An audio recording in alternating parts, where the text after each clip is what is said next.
Bab 382 Semua sisi meledak. Clown, pergi kirim orang ke sana untuk memeriksa situasinya, sekarang. Sang wakil kapten memiliki pandangan jijik yang kuat ketika dia melihat lampu yang meledak di langit. Apakah penyusup ini punya masalah dengan otaknya?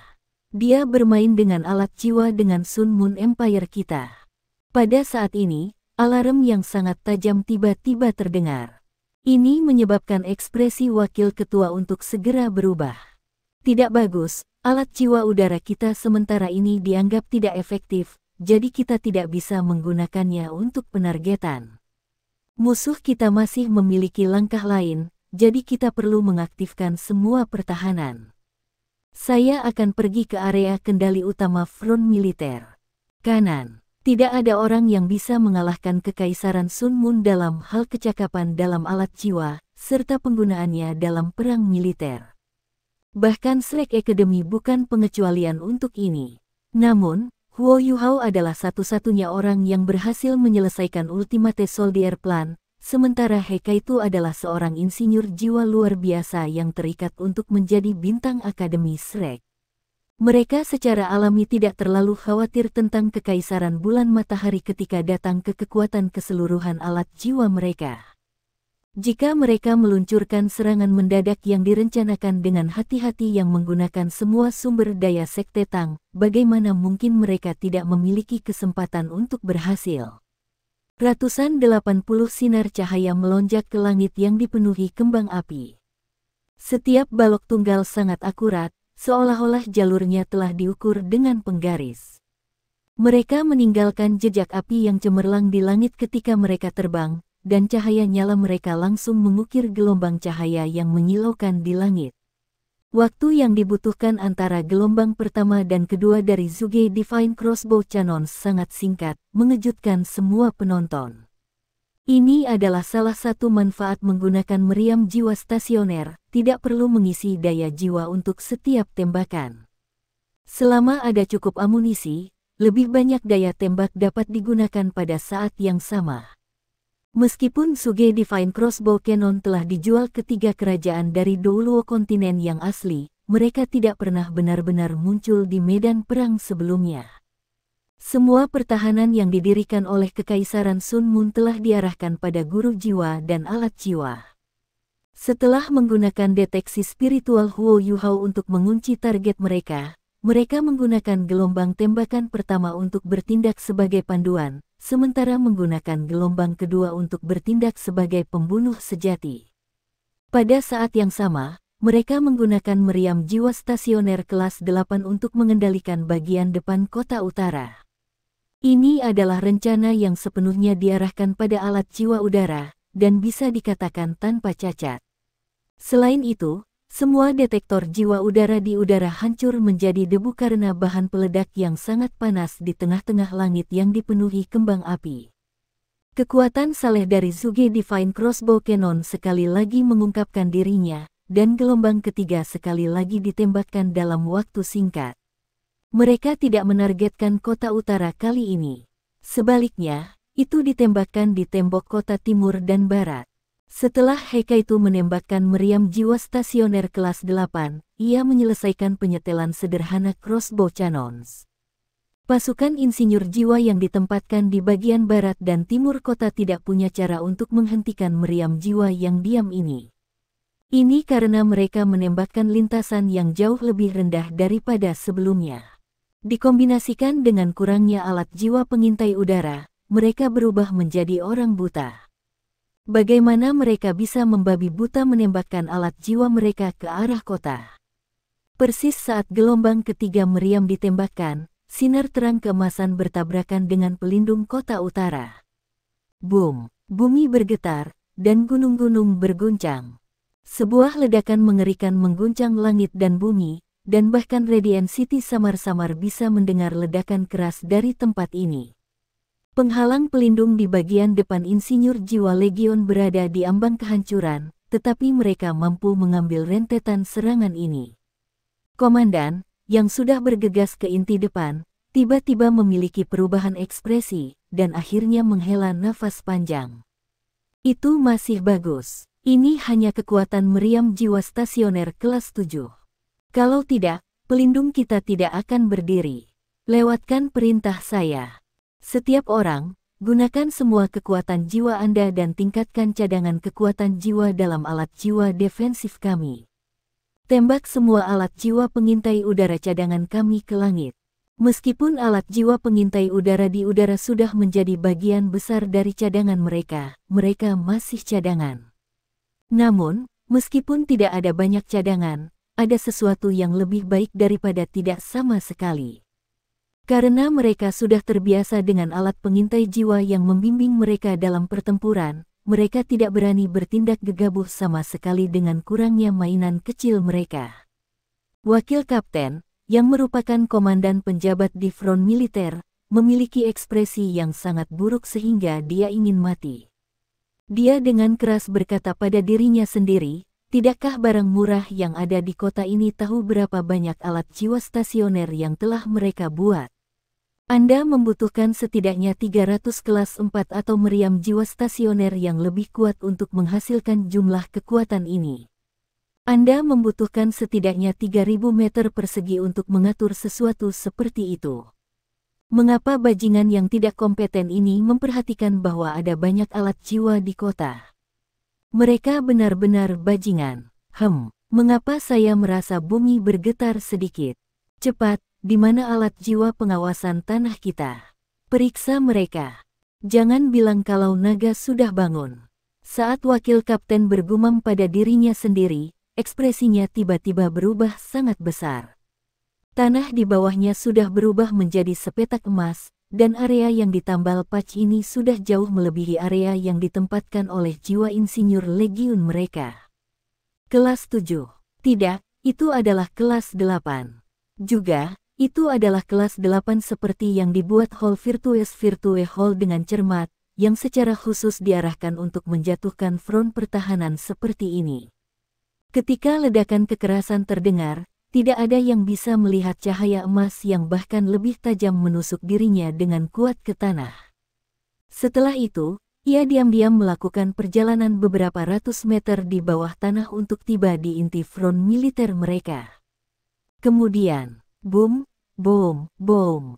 Cahaya keemasan yang menakutkan langsung mengubah keseluruhan kota utara menjadi lautan keemasan. Bola cahaya emas yang sangat besar yang menyerupai tahap awal matahari terbit menampakkan dirinya dari tanah. Bahkan 10 orang tidak dapat mengaktifkan penghalang jiwa pribadi mereka dan invincible barriers pada waktunya untuk memblokir dan melarikan diri dari ledakan besar yang mengerikan ini seperti hukuman dari surga.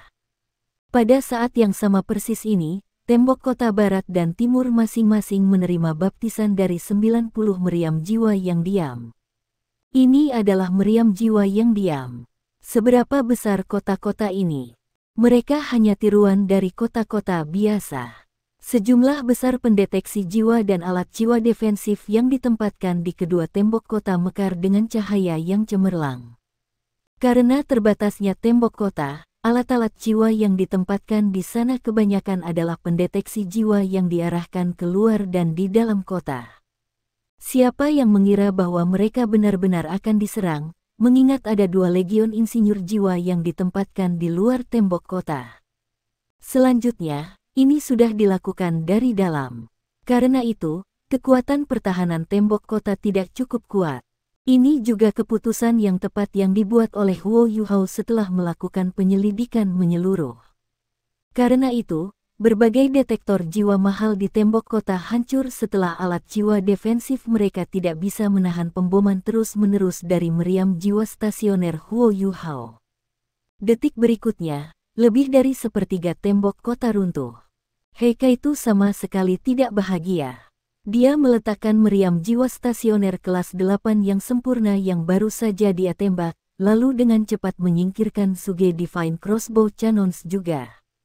Namun, dari kegaduhan yang bisa dia dengar di luar, dia tahu bahwa dia tidak punya banyak waktu lagi.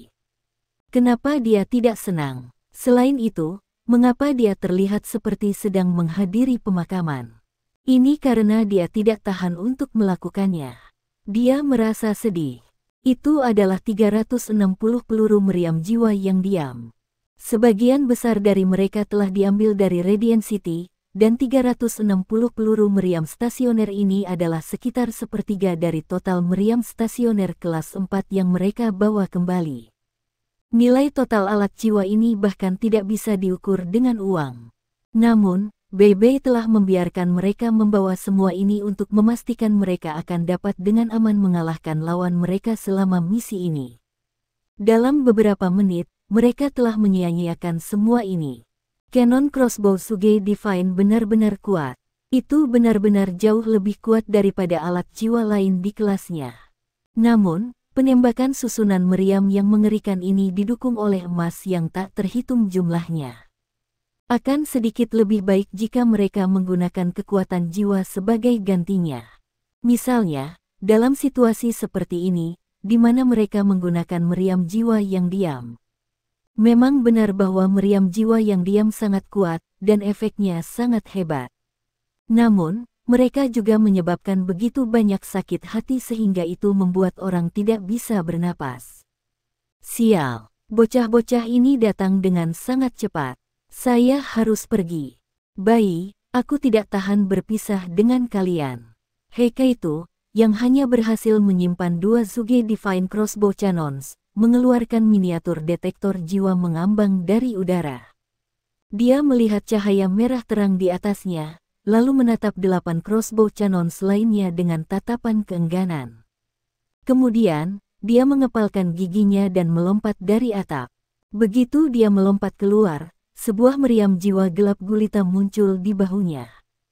Tanpa booming atau yang lainnya, sosok gelap melesat ke arah kota utara dan menghilang ke malam hari. Tanpa alat jiwa pengintai udara di sekitar, tidak ada yang memperhatikan gerakannya. Saat Heikaitu diam-diam menyelinap pergi, semua orang di kota Sunrise mulai bergerak seolah-olah mereka telah terbangun. Ma Xiaotao yang berwajah dingin sudah terbang menuju kota utara bersama dengan tetua ketiga dan keempat. Begitu mereka naik ke udara, apa yang mereka lihat adalah ledakan emas yang luar biasa besar. Pertahanan penjara air sangat penting. Dengan demikian, bahkan Ma Xiaotao tidak bisa menyeret Zhongli dan saudara-saudaranya pergi pada saat ini.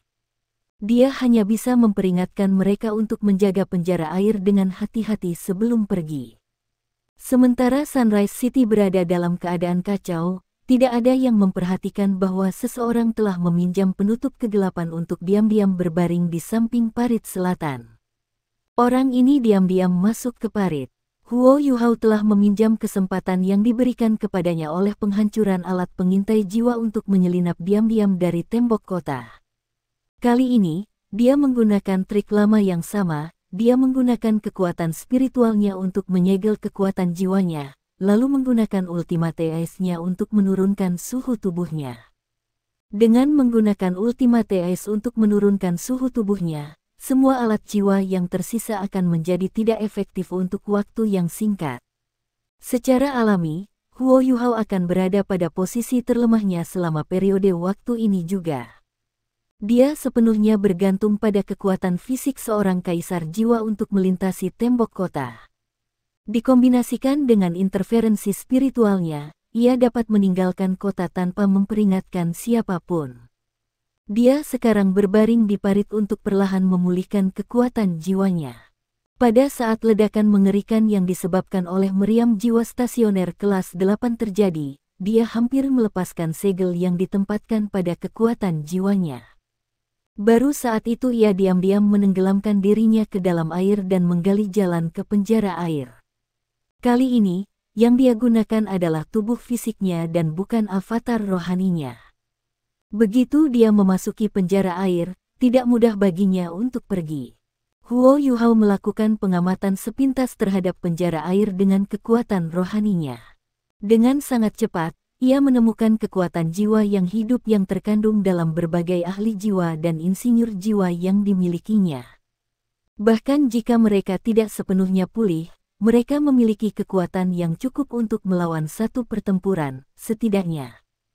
Huo Yuhao berpegangan pada pagar logam dari penjara air dengan satu tangan dan menggunakan yang lain untuk mendorong air di parit. Sebuah cahaya hijau giok naik dari tubuhnya, dan putri salju kecil diam-diam muncul di sisinya. Snow Lady saat ini sudah menjadi anak besar yang melihat sekitar 8 atau 9.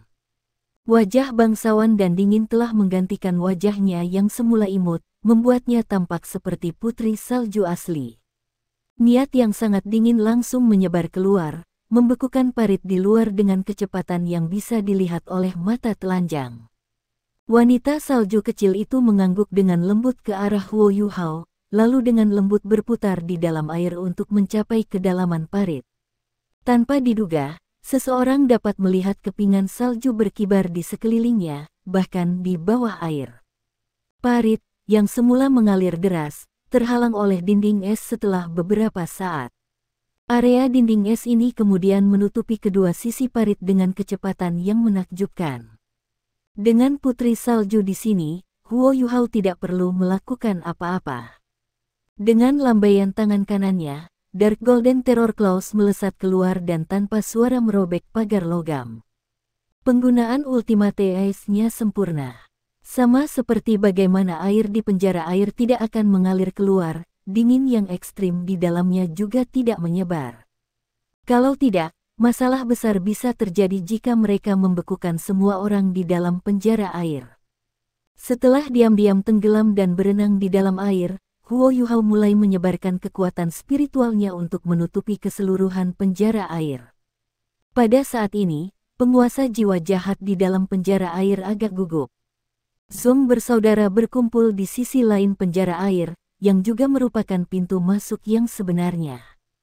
Tidak pernah dalam mimpi terliar mereka membayangkan mereka akan memasuki penjara air melalui parit di bawah pengawasan begitu banyak pendeteksi jiwa di tembok kota selatan. Dari apa yang mereka ketahui, air parit masih mengandung jiwa pembasmi jiwa yang sangat beracun. Jika seorang guru jiwa berenang di dalam air, kekuatan jiwa mereka akan dengan cepat tersebar. Ancaman apa yang akan mereka hadapi saat itu? Kekuatan spiritual Huo Yuhao dengan sengaja menghindari daerah di mana saudara-saudara Zong berada dan bahkan para sandera yang ada di sisi mereka. Demi mencegah kecelakaan, cukuplah memberitahu banyak orang, tetapi tidak semua, apa yang akan terjadi. Semua orang, buat persiapanmu. Pikiran Huo Yuhao dengan cepat ditransmisikan ke dalam pikiran para sandera melalui deteksi spiritualnya. Para sandera, yang telah bertindak seolah-olah mereka lemah selama ini, segera merasakan semangat mereka bangkit. Pada kenyataannya, mereka sudah melakukan yang terbaik untuk menahan diri setelah memulihkan kekuatan jiwa mereka. Meskipun ada beberapa tuan jiwa jahat di sini, mereka tidak signifikan dibandingkan dengan jumlah sandera yang ditahan di sini. Mereka masih agak takut pada dua iblis jahat yang berjudul Douluo dari sebelumnya, tetapi jumlah tuan roh jahat yang tersisa di sini jelas jauh lebih sedikit daripada sebelumnya.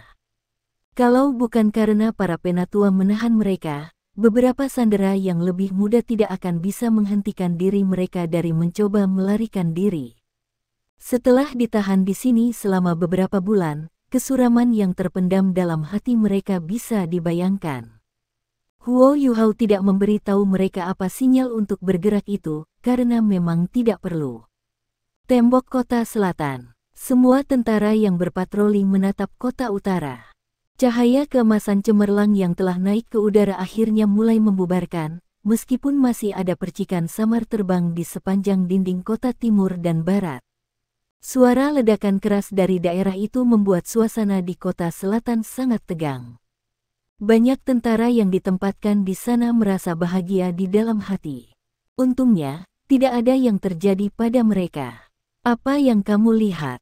Pergi ke tempatmu, apa yang kamu lakukan? Tiba-tiba sebuah suara yang keras terdengar.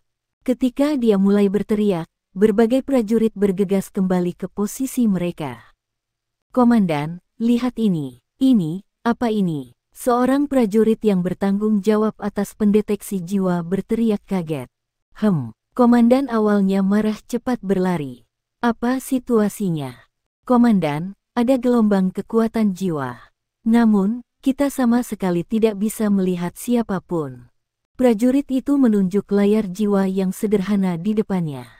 Riak-riak besar kehijauan melayang-layang di layar di depannya. Ini menandakan bahwa ada gelombang kekuatan jiwa yang sangat kuat dan luas di kota di bawahnya.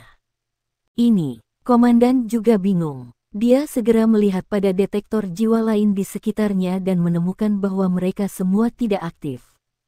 Dia juga tidak menemukan tanda-tanda kehidupan makhluk hidup apapun. Hanya pendeteksi jiwa di depannya yang menghasilkan hasil ini.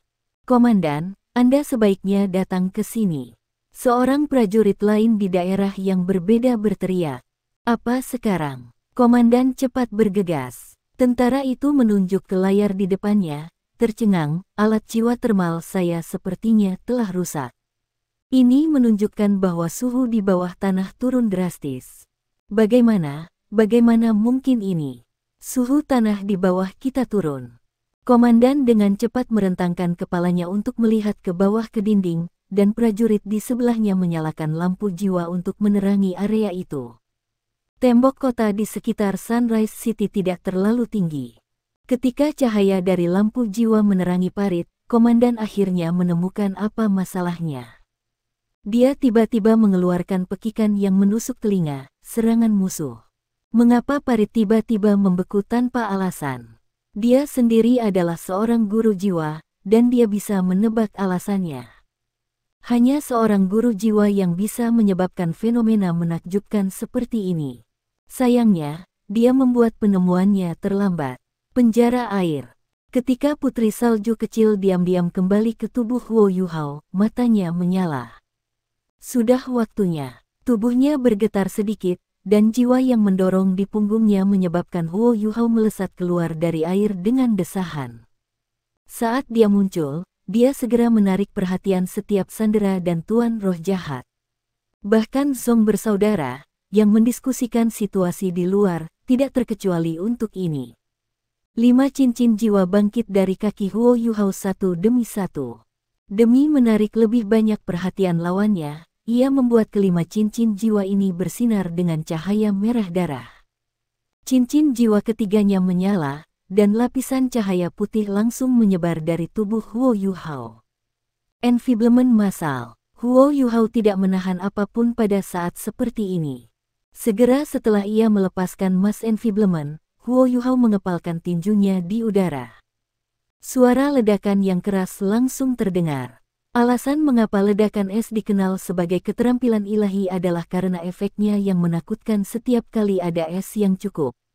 Meskipun Ice Explosion tidak dapat digunakan di dalam parit karena kurangnya kekuatan jiwa yang dapat digunakan untuk memicunya, es itu telah berubah menjadi sumber bubuk mesiu terbaik Huo Yuhao setelah dibekukan.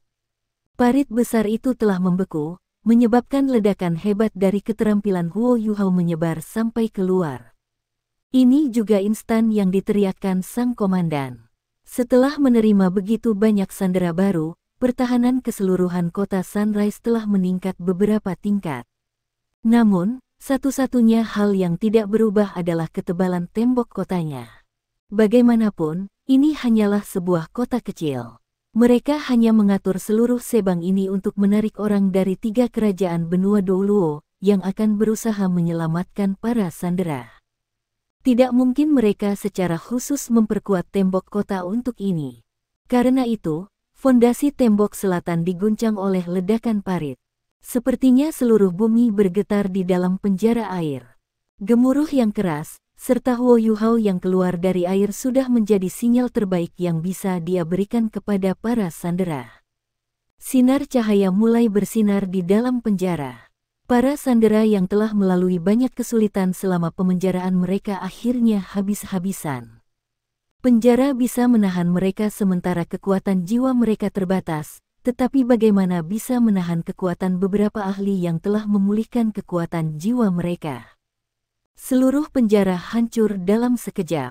Begitu para tahanan bergegas keluar, mereka meluncurkan gelombang keterampilan jiwa jarak jauh ke arah penguasa jiwa jahat yang menjaga penjara. Semuanya bergetar pada saat ini, dan dinding sudah mulai runtuh. Pintu masuk lain dari penjara air, yang merupakan tempat Huo Yuhao masuk, sudah hancur berantakan. Semuanya berjalan sesuai rencana Huo Yuhao. Meskipun Zong bersaudara bereaksi langsung, mereka menghadapi beberapa ratus tuan jiwa. Kelompok guru jiwa ini tidak hanya terdiri dari siswa yang mewakili berbagai akademi dan sekte mereka. Ada juga beberapa guru, pemimpin dan pakar juga. Tidak ada kekurangan eksistensi 7 cincin dan 8 cincin dalam kelompok ini. Selama di penjara, mereka menderita di tangan tuan-tuan roh jahat ini. Mereka hidup dalam penderitaan dan mendekati perbatasan antara hidup dan mati setiap hari. Ketika kemarahan yang terpendam ini langsung meledak, bahkan para penguasa jiwa jahat akan takut kalau mereka akan habis-habisan tanpa memperhatikan kehidupan mereka. Beberapa lusin master roh jahat langsung dihancurkan oleh gelombang serangan pertama. Meskipun Zong bersaudara tidak benar-benar mengerti mengapa para sandera mendapatkan kembali kekuatan tempur mereka, mereka hanya bisa melarikan diri dengan kecepatan tinggi. Kalau tidak, mereka pasti akan tercabik-cabik oleh orang-orang ini. Pada saat yang sama, beberapa kilometer jauhnya dari sisi selatan kota, Su Sanxi berdiri di sebuah bukit kecil, memandang ke arah Sunrise City. Suara ledakan dari Sunrise City menandakan bahwa rencana itu telah sepenuhnya dimulai. Mereka sekarang menunggu sinyal untuk bagian selanjutnya dari rencana. Sudah waktunya untuk bergerak. Pasukan yang ditempatkan di timur dan barat sudah bergerak ke arah utara. Kaitu seharusnya berhasil. Jing Ziyan mengutak-atik perangkat kecil di tangannya. Su Sanxi mengangguk. Ji Juechen berdiri di samping Jing Ziyan. Dia sekarang memiliki wajah tegas seperti biasa, saat dia dengan erat mencengkeram pedang penghakiman di tangan kanannya. Jing Ziyan menoleh ke Su Sanxi dan berkata, pasukan di luar kota selatan belum bergerak. Sepertinya mereka sudah menerima perintah untuk tetap di sana tidak peduli apa. Apakah kita akan memulai rencana atau tidak? Su Sanxi menggelengkan kepalanya. Mari kita tunggu sebentar. Setelah Yu Hao bergerak, Legiun Insinyur Jiwa di luar kota pasti tidak akan bisa diam lagi. Mereka harus mengirim beberapa prajurit ke garis depan. Saat itulah kita akan bergerak. Oke, Jing Ziyan mengangguk. Su Sanxi menutup matanya, seolah-olah dia memasuki kondisi meditasi berdiri. Aliran udara gelap yang suram mulai bergerak di dekatnya, dan 3 lainnya menjauh darinya. Berdiri di dekatnya membuat mereka merasa seolah-olah mereka tenggelam dalam pasir isap. Huo Yuhao tidak membuat mereka menunggu lama. Setelah beberapa menit, ledakan besar yang datang dari parit selatan terjadi. Kekuatan ledakan mengerikan yang dilepaskannya membuat tembok kota bergetar, dan bahkan menyebabkan retakan muncul di banyak tempat. Benar saja, tentara yang ditempatkan di luar kota bergerak segera ketika sesuatu muncul.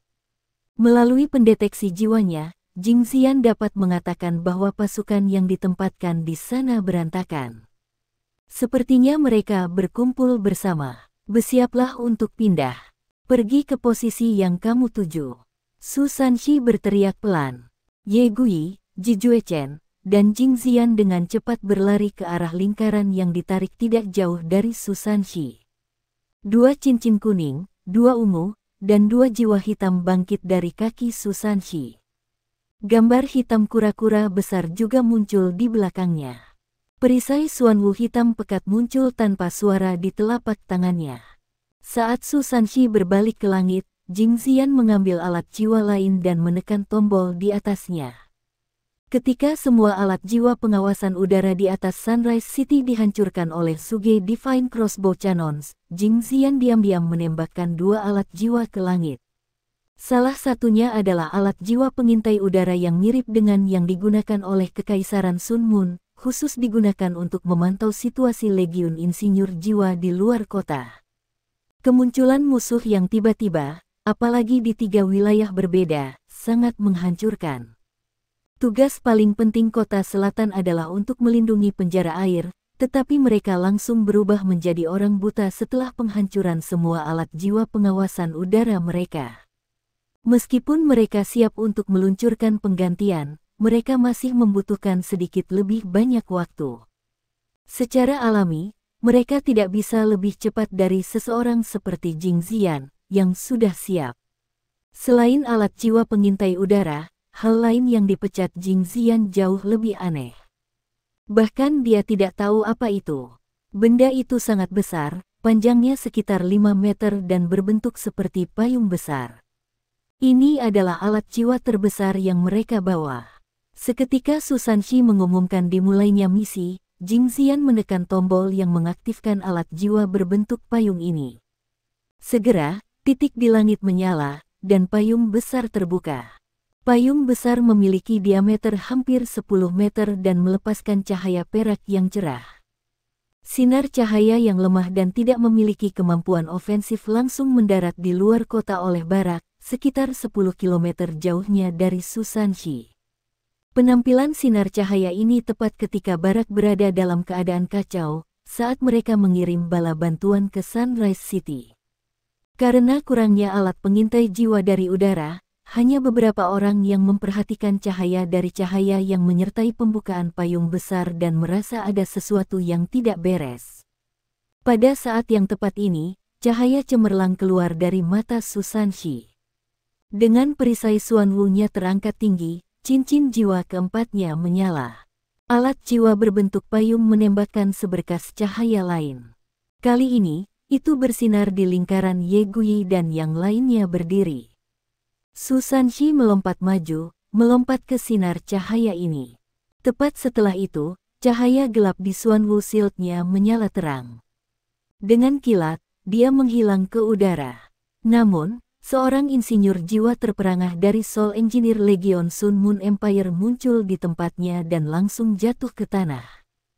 Ji Juechen membuat gerakan yang terlalu sederhana dengan pedang penghakimannya, menyebabkan insinyur jiwa yang berjuang untuk menghilang. Tepat setelah itu, lampu lain menyala.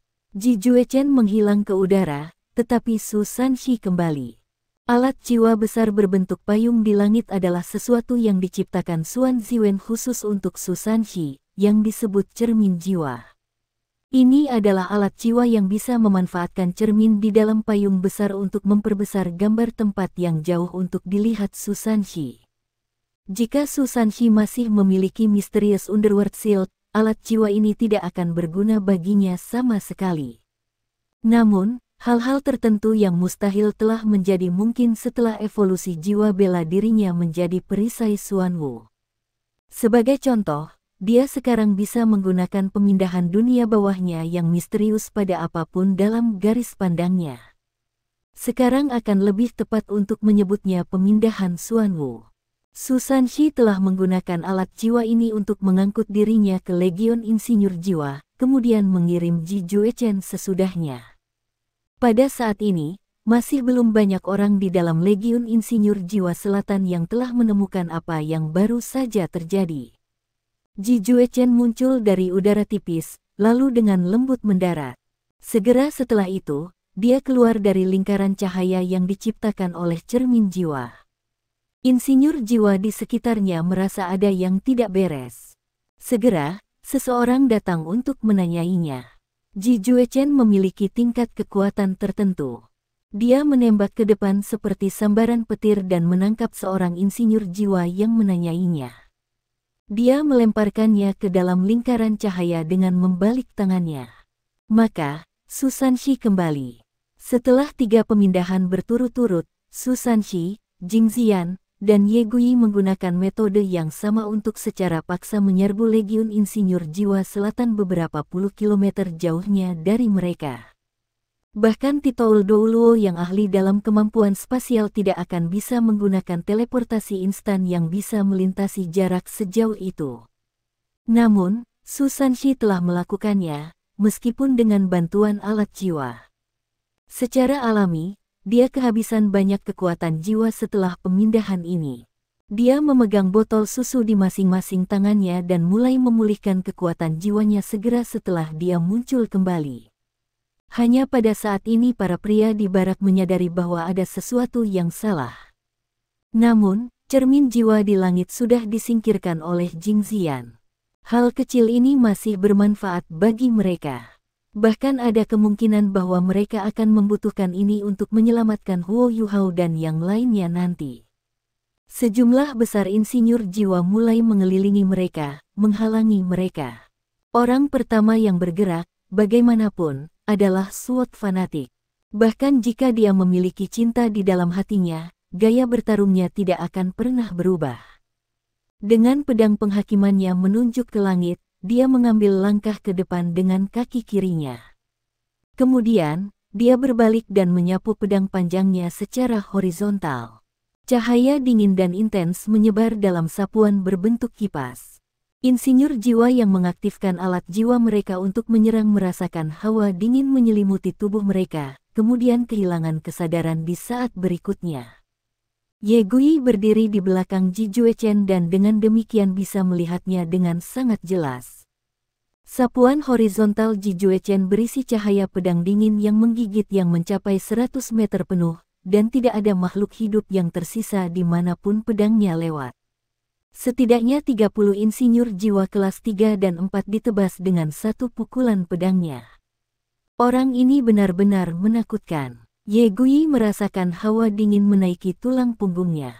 Dia jelas ingat bagaimana dia dan Nan Qiuqiu terus-menerus menantangnya untuk bertarung. Dia sekarang bisa tahu dari aura megah yang keluar dari pedang Ji Juechen bahwa dia telah bersikap mudah terhadap mereka selama ini. Ji Juechen tidak berhenti bergerak. Dengan pedangnya di tangannya, dia menembak daerah-daerah dengan jumlah orang paling banyak seperti sambaran petir. Pedang penghakiman di tangannya tampaknya memandang dengan jijik pada musuh-musuhnya, dan mayat-mayat berserakan di tanah dimanapun ia melewatinya. Akan sangat sulit untuk menentukan siapa orang terkuat di Sekte Tang. Namun, jika seseorang berbicara tentang yang paling destruktif, dan orang yang kemampuannya membunuh paling besar, jawaban atas pertanyaan-pertanyaan ini adalah He Kaitu dan Ji Juechen. Jika seseorang mengambil penggunaan alat jiwa, maka hanya Ji Juechen yang akan tetap. Banyak insinyur jiwa sudah memiliki alat jiwa mereka diarahkan ke Ji Juechen. Namun, pasukan yang ditempatkan di sini bukanlah pasukan terbaik yang dimiliki Kekaisaran Sun Moon. Kekuatan terbesar mereka terletak pada mempertahankan front militer, serta formasi alat jiwa yang telah mereka buat sebelumnya. Sama seperti mimpi terburuk insinyur jiwa yang bertarung melawan seorang master jiwa dalam pertempuran jarak dekat, cara tentara ini bertarung juga rentan terhadap pertempuran jarak dekat. Daerah di dalam depan itu sendiri adalah titik terlemah dari legiun insinyur jiwa. Ji Juechen sudah menjadi sage jiwa, tapi kekuatan penghancurnya bukanlah sesuatu yang bisa dibandingkan dengan sage jiwa biasa. Perkakas jiwa kelas 3 dan 4 itu benar-benar hancur oleh niat pedangnya yang dingin bahkan sebelum mereka sampai padanya. Satu-satunya orang yang membuatnya sedikit berhenti adalah seorang insinyur jiwa kelas 6. Namun, hal yang menyedihkan adalah bahwa insinyur jiwa ini terampil dalam pertempuran jarak dekat. Dengan demikian, Ji Juechen mencengkeram pedangnya dengan kedua tangan. Setelah berdiri diam untuk sesaat, area di antara dia dan insinyur jiwa kelas 6 berubah menjadi sepetak abu-abu. Ini adalah domain SWOT fanatik, domain soliter. Setelah itu, tidak ada lagi sesudahnya. The SWOT fanatik tidak akan pernah menunjukkan belas kasihan kepada lawan. Ini terutama benar setelah dia mendapatkan kekasih baru. Kekasihnya berdiri di medan perang ini, dan satu lawan yang kurang berarti satu peluang lebih besar bahwa kekasihnya akan tetap aman. Ini juga menyebabkan niat bertarung pada pria dingin ini untuk mencapai tingkat yang belum pernah terjadi sebelumnya. Secara alami, menurut pendapat Ji Juechen sendiri, dia dengan keras kepala percaya bahwa alasan keinginannya untuk bertempur semakin kuat adalah karena dia telah menemukan jalan yang benar. Ya, ini adalah kekuatan cinta. Sementara Ji Juechen membunuh jalannya melalui medan perang, yang lain tidak hanya bermalas-malasan. Seolah-olah dia telah menaburkan kacang di tanah untuk menciptakan tentara, Jing Xian melepaskan benteng jiwa self-driving semua medan dan menyembunyikan dirinya di dalamnya. Sebagai anggota Sekte Tang, meskipun dia tidak tahu cara membuat alat jiwa, dia relatif mahir menggunakannya. Orang tidak bisa melupakan bahwa dia awalnya berasal dari Sun Moon Soul Engineering Academy. Setelah serius mempraktikkan penggunaan mereka beberapa kali, dia secara alami terampil menggunakan benteng jiwa self-driving semua medan ini.